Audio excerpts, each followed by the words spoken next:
शुजात साहब, ये इस वक्त जो SIFC अपनी कोशिशें कर रहा है फॉरेन डायरेक्ट इन्वेस्टमेंट को लाने की, कुछ चीनी कंपनीज भी पाकिस्तान में आ रही हैं। IMF का जब ये प्रोग्राम बाकायदा तौर पर पाकिस्तान इसको अवेल कर लेगा, बोर्ड इजलास में भी इसकी जब मंजूरी हो जाएगी, उसके बाद कितना फ़र्क पड़ सकता है? इस वक्त जो जिन 50 या 60 अरब डॉलर्स का जो इंतज़ार इस वक्त किया जा रहा था SIFC के प्लेटफॉर्म से, ये आहिस्ता आहिस्ता अगर इसकी आमद शुरू हो जाती है तो आने वाले कितने अरसे में पाकिस्तान की इकॉनमी को स्टेबल होते देख रहे हैं?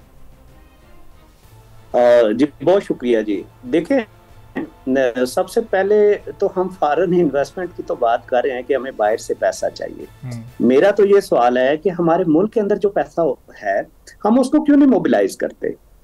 पाकिस्तान की जो इन्वेस्टमेंट टू GDP रेशियो है वो सिर्फ 13% है। पूरे साउथ एशिया में वो कम से कम है।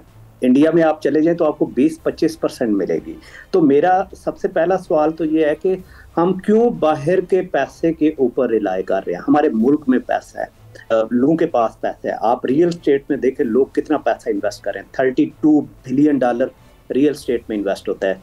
दुबई लीग्स देखें तो आपको $12 बिलियन है कि जो पाकिस्तानी दुबई में जाके इन्वेस्ट करते हैं। अभी आप 1 लाख दुबई का डाटा देखें तो तकरीबन 5000 पाकिस्तानियों ने दुबई में जाके अपनी कंपनीज रजिस्टर। मेरा सबसे पहले तो इख्तिलाफ ये है कि आप सबसे पहले अपने डोमेस्टिक रिसोर्सेज को मोबिलाइज करें। बाहर का इन्वेस्टर आएगा तो वो अपना नफा नुकसान देखेगा।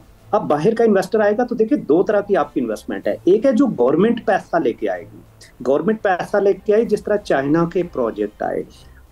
आप देखें CPEC 2013 में आया है, उसकी फेज 1 फेज 2 कंप्लीटेड है।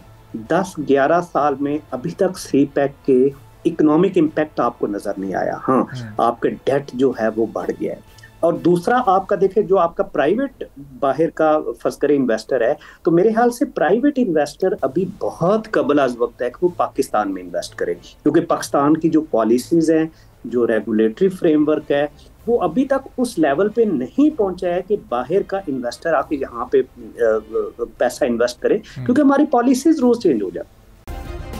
सब्सक्राइब करें और बेल दबाएं ताकि कोई खबर रह न जाए।